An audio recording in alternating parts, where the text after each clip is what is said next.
سیلاب سے آنے والی تباہی سے پاکستان کو نمٹنے کے لیے کتنا عرصہ اور وسائل درکار ہوں گے، یہ سوال ابھی جواب طلب ہے، مگر ماہرین اس بات پر متفق ہیں کہ سیلاب سے آنے والی اس تباہی کے پاکستانی معیشت اور خود پاکستان پر دیر پا اثرات ہوں گے اور ان سے نمٹنے کے لیے پاکستان کو بھرپور کوششیں کرنی ہوں گی۔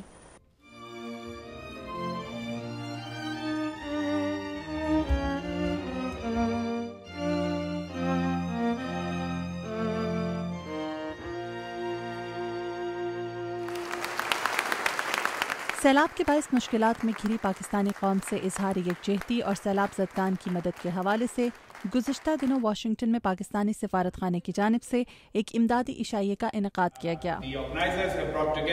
آرگنائزرز اور آرٹسٹ یہ خوبصورت پروگرام آپ کے سامنے لائے ہیں۔ سفارت خانہ، آرگنائزنگ کمیٹی اور دیگر اسپانسرز کی مشکور ہے جنہوں نے اس پروگرام کو اتنے اچھے طریقے سے پیش کیا، اور مجھے امید ہے کہ ہم پاکستانی سیلاب زدگان کی مدد کے لیے $1 لاکھ جمع کرنے میں کامیاب ہو جائیں گے۔ پاکستانی سفارت خانے میں پیش کیے جانے والا یہ پروگرام کاؤنٹر پوائنٹ نامی امریکی میوزیکل گروپ اور امریکہ میں پاکستانی کاروباری شخصیات کی تنظیم پانا کی مدد سے پیش کیا گیا۔ کاؤنٹر پوائنٹ کے جیمز برنسٹین کا کہنا تھا، بطور امریکی گروپ ہمارے لیے ایسا کرنا بہت ضروری تھا۔ ہم پاکستانی سیلاب زدگان بہن بھائیوں کی مدد کرنا چاہتے ہیں جنہیں سیلاب کی وجہ سے گھمبیر مسائل کا سامنا ہے۔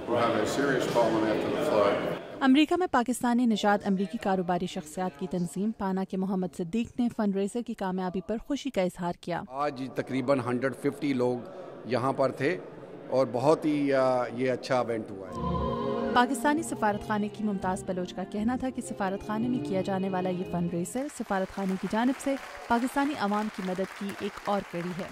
ہماری ایک سیریز ہے، ہم نے بہت سارے فنڈ ریزرز کیے ہیں، ایمبیسی نے بہت سارے ایونٹس کیے ہیں، بیسکلی جو پاکستان میں سیلاب آئے ہیں اس کے لیے ہم نے فنڈ ریزنگ کی ہے۔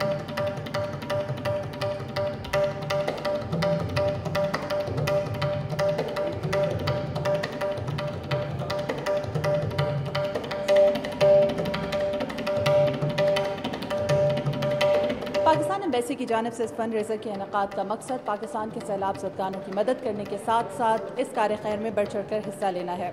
مدیحہ انور، اردو VOA، واشنگٹن۔